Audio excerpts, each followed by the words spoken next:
The Call of Cthulhu. In the darkest corners of the universe, there are truths so vast, so alien, that the human mind was never meant to grasp them.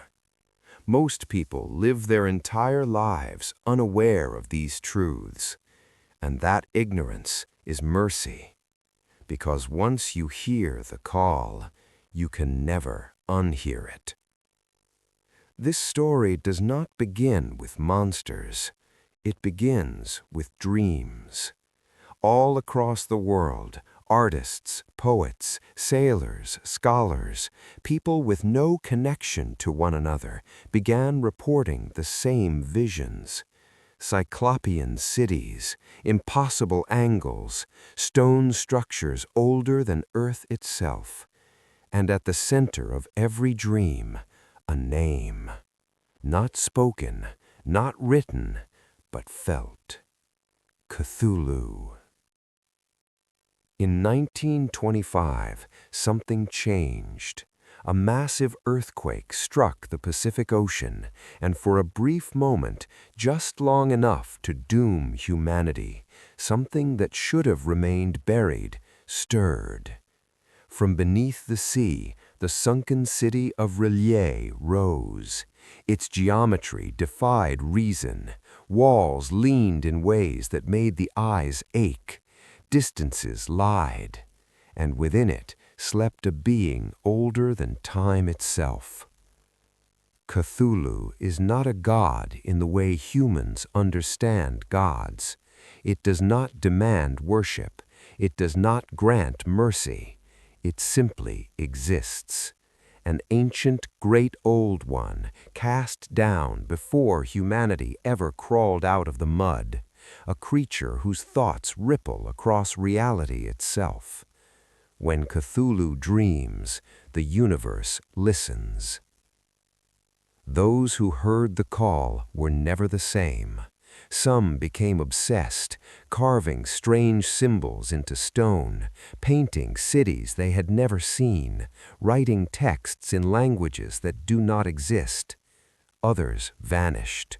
Sailors who followed voices into the fog, scholars who stared too long into forbidden manuscripts, entire cult settlements found abandoned except for symbols carved deep into the earth, all pointing to the same truth.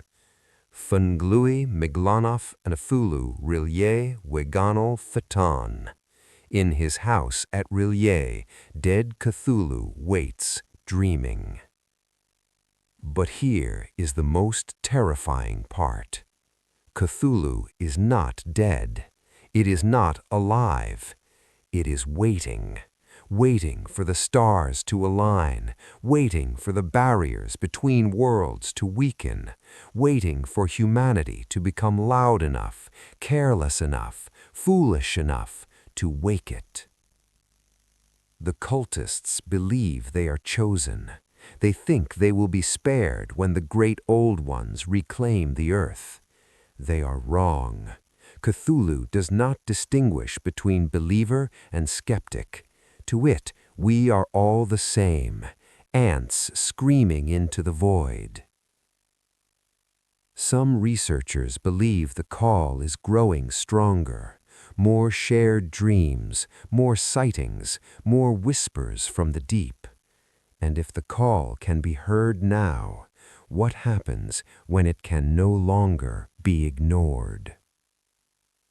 If you ever dream of a city beneath black waters, if you hear a voice that does not speak yet understands you, if you feel drawn to the sea despite overwhelming fear, do not answer, because once the call of Cthulhu reaches you, it is already too late. The sleeper stirs, the stars are moving, and humanity is not ready. If you want, I can turn this into SSML for voiceover, break it into chapters with image prompts, rewrite it for higher retention, YouTube optimized, Expand it into a 10 to 20 minute or full 1 hour script. Just say the word. 1,200 words. Oh yeah, this one deserves to breathe. Here's a fully expanded, cinematic horror narration of 1,200 words written for deep immersion, slow dread, and high retention, perfect for a faceless YouTube channel, podcast, or long-form voiceover.